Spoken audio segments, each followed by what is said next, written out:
I'm going to go on a mini rant. Drew McIntyre is by far, I don't care what anyone says, and I don't care if anyone has a problem with that, because I've been called out for saying you shouldn't say you don't care what anyone says. Well, I don't, okay? Because it's my opinion, okay? And I think you're wrong if you think otherwise.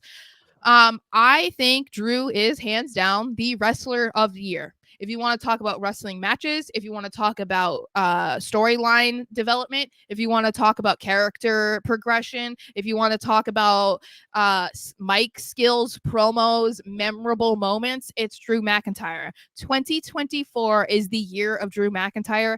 There's nothing you could say to convince me otherwise. And I think he's wildly underrated.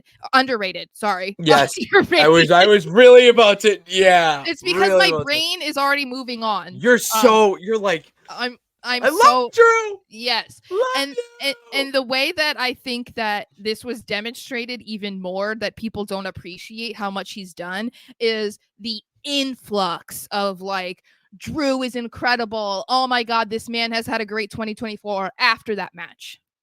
That is when people started to be like, oh shit, he's done fantastic. And I'm not saying that was the only way. There's people who have been crediting him all year round. I'm not saying that there isn't. Oh, we have been. But yes, the show has been doing it. The influx of Drew McIntyre appreciation this past week since Bad Blood aired, that is where you can tell that this recognition of just how good this current run has been for him was not appreciated. And I think part of it was because he was against CM Punk, and it's easy for people to side with Punk and be excited because he's back. And this was like his first real feud. And so people were kind of overlooking what Drew did. But if you ask me, Drew carried this entire feud.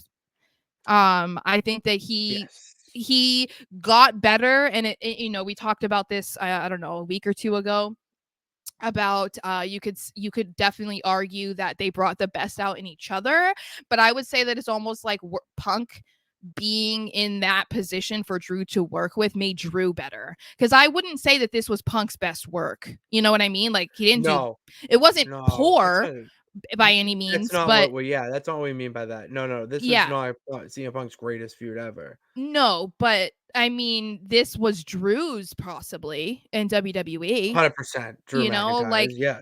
And it didn't involve him having a title for very long. He had the title for 5.5 minutes.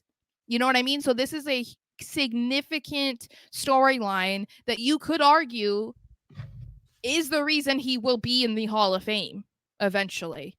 Oh, this it wasn't around the title, and that is why it was so good, because a lot of the best storylines that you can think of throughout WWE history involve the WWE Championship, the World Heavyweight Championship, or, if you go to the 90s, the Intercontinental Championship.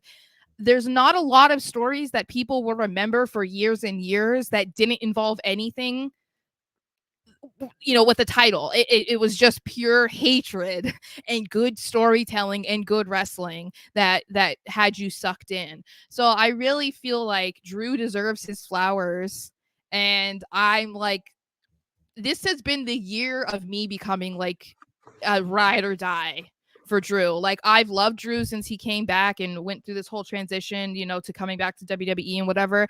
But this is like, that's my guy forever and always. You know what I mean? So I had to give him love because, man, incredible. That was incredible.